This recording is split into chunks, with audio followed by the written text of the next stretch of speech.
ज्या दिवशी देवेंद्र दादांची बातमी ऐकली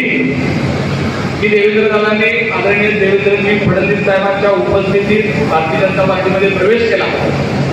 खऱ्या अर्थानं मी जेवढा जिल्हाध्यक्ष झाल्यानंतर मला जेवढा आनंद झाला नाही त्याच्यापेक्षा किंबहुना जास्त आनंद मला दादा या आपल्या हिंदुत्वाच्या विचाराने आणि छत्रपती शिवाजी महाराजांचा मावळा म्हणून या महायुतीमध्ये प्रवेश झाला त्याचा आनंद मला झाला। आता जन्नू साहेब बोलत होते, देवेंद्र कोटेजी जरी वयाने लहान असले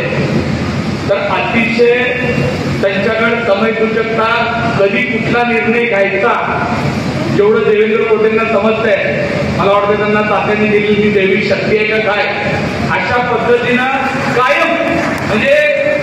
योग्य वेळेस योग्य काय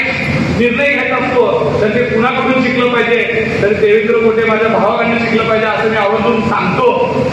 कारण देवेंद्र कोटे महाविकास आघाडीत असावेत म्हणून बरेच जणांनी देव पाण्यात ठेवले होते। प्रभाग 7 मध्ये सुद्धा सगळ्याला वाटत होतं की बाबा 2 टर्म आपल्या गेल्या,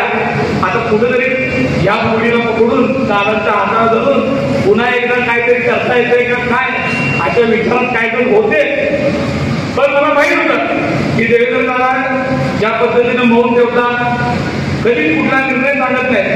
आणि त्याच पद्धतीनं आई ज्या वेळेस योग्य टायमिंग होतं ते टायमिंग साधत देवेंद्र दादांनी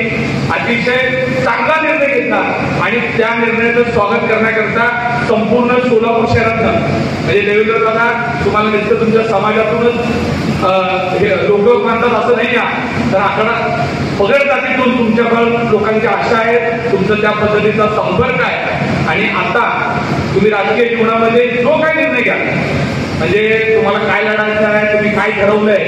तात्यांचं स्वप्न पूर्ण करण्याकरता तुम्ही काय करणार आहात, कुठलाही निर्णय घ्या तुमचा मोठा भाऊ म्हणून अतिशय सगळ्याच्या ताकदीनं तुमच्या पुढे राहिल्याशिवाय राहणार नाही एवढा मी तुम्हाला शब्द देतो। आणि कुठलेही जात पात न बघता सर्वांनी एक विकासाच्या मुद्द्यावरती मला त्या ठिकाणी काम करण्याची संधी दिली आणि 2012 ते 2022 पर्यंत नगरसेवक पदाचं कामकाज करत असताना लोकांना व स्वर्गीय दादांना अभिप्रेत असलेलं मी सामाजिक राजकीय काम करण्याचा प्रामाणिकपणे प्रयत्न केलेला आहे। सन 2019च्या विधानसभेला जी काही घडामोडी घडल्या त्यानंतर मात्र मी कुठल्याही राजकीय पक्षात सक्रिय नव्हतो। मी थोडंसं राजकीय पक्षापासून लांब असताना 8 मार्च 2022 रोजी माझा नगरसेवक पदाचा कार्यकाळ संपला। त्यानंतर मात्र मी कुठल्याही राजकीय पक्षात कुठल्याही राजकीय व्यासपीठावरती कधी द्यायचो नाही। केवळ विष्णुपंत कोठे प्रतिष्ठानच्या माध्यमातून शैक्षणिक कार्य असेल, आत्मदुरुस्तीचं कार्य असेल, गोरगरिबांपर्यंत पोहोचून काही मदत करून सामाजिक काम करण्याचं असेल, मी हे सामाजिक काम तात्यांच्या प्रतिष्ठानच्या माध्यमातून सुरू केलं। अनेक वर्ष जवळपास 2 ते 3 वर्ष शहरात चर्चा होती की आम्ही भाजपमध्ये जाणार किंवा आम्ही अजून कुठल्या पक्षात जाणार। मी कुठल्याही प्रकारचा त्यावेळेस निर्णय घेतला नव्हता। एकंदरीत सर्व तात्यांवर प्रेम करणारे असतील, कोठे परिवारावरती प्रेम करणारे सर्व सहकारी असतील, सगळ्यांचंच मत होतं की दादा 19ला आपण विधानसभा लढवताना तुम्ही जो निश्चय केला होता की आजची घ्या शिर्डी हे उद्याचं संबळ असणार आहे आणि दादा कुठंतरी आता आपण त्या निर्णयाला आलं पाहिजे। एकदा जी तुम्ही भूमिका घेतली होती ती खऱ्या अर्थाने तुम्ही साकार केलं पाहिजे। म्हणून देशाचे पंतप्रधान माननीय नरेंद्रजी मोदी साहेब यांच्यावरती विश्वास ठेवून त्यांच्या कार्यावरती,